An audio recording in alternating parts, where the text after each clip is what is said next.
प्यारे बच्चों, class 12 math exercise 5.1 question 25 examine the continuity of f where f is defined by f x equal to sine x minus cos x if x not equal to zero minus one if x equal to zero is a continuous function.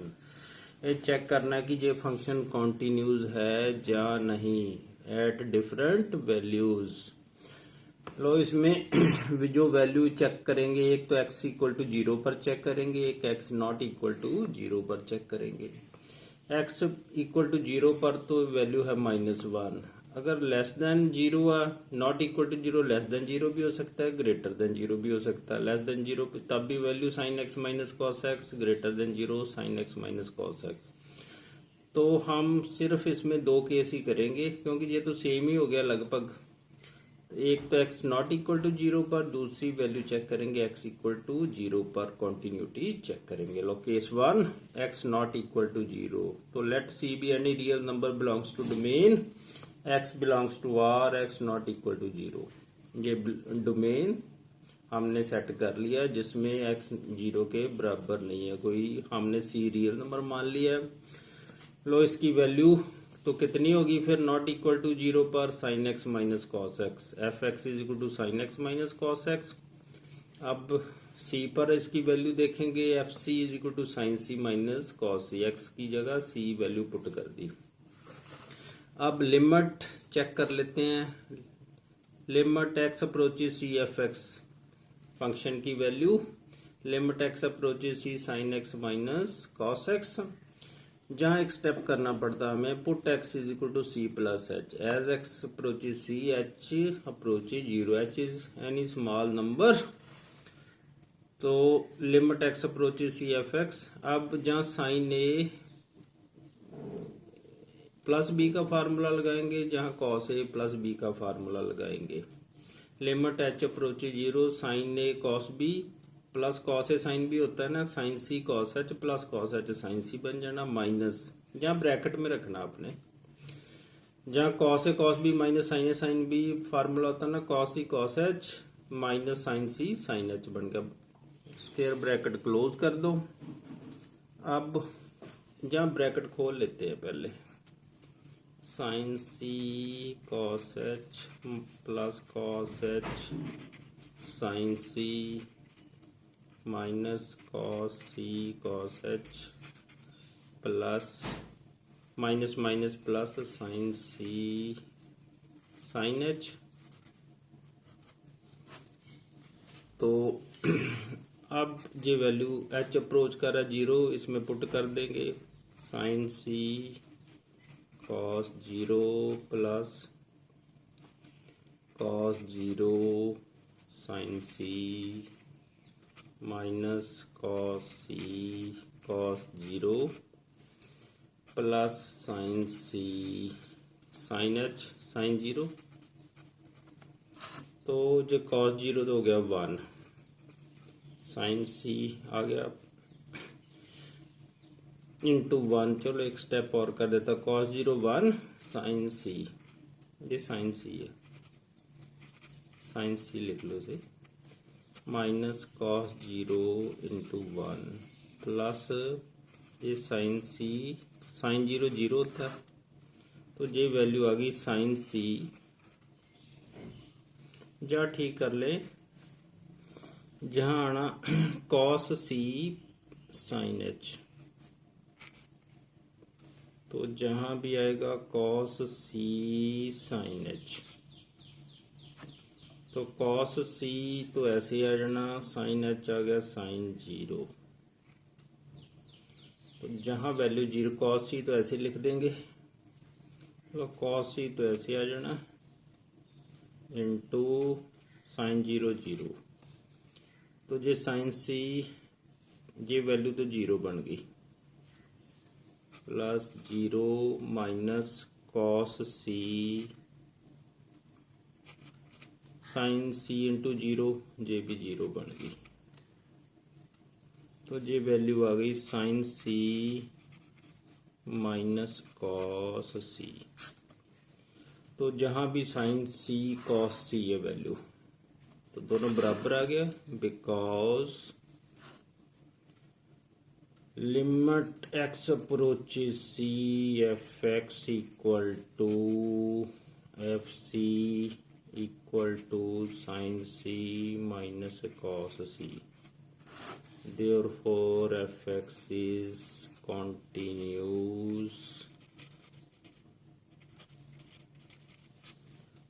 at in domain D. In domain D domain क्या है, not equal to zero, x not equal to zero. अब case 2 है, when x equal to zero, x equal to zero पर जो value of function की -1 होएगी, ये left hand limit और राइट हैंड लिमिट भी हम निकाल लेंगे। देखो कैसे करना।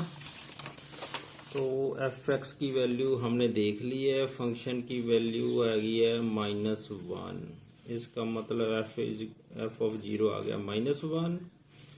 अब लेफ्ट हैंड लिमिट निकालते हैं। Left hand limit equal to limit x approaches zero minus f x equal to, वो भी देख लेते हैं। जीरो माइनस मतलब लेस देन जीरो, तब भी ये वैल्यू रहनी sine x minus cos x ही रहेगी वैल्यू। तो जहां लिख देते हैं sine x minus limit x approach zero minus sine x minus cos x. तो जहां हमें एक स्टेप करना पड़ता है, put x is equal to c plus h, zero plus h, zero plus zero है ना, जहां as x approaches zero, h approaches zero, जहाँ जीरो ही है ना, जैसे एक्स जीरो को अप्रोच करेगा एच भी जीरो को अप्रोच करेगा।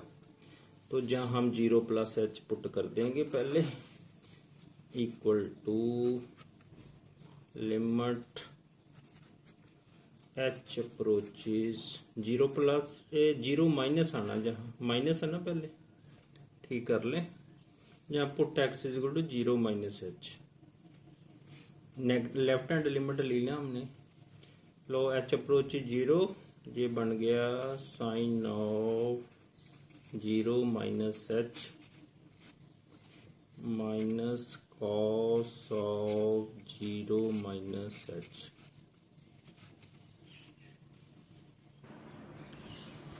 Equal to limit h approach zero square bracket sine zero into cos H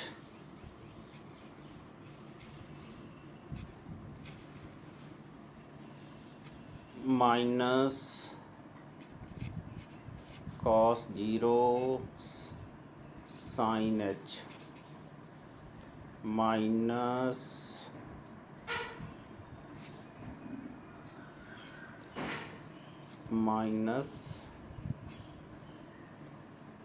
cos zero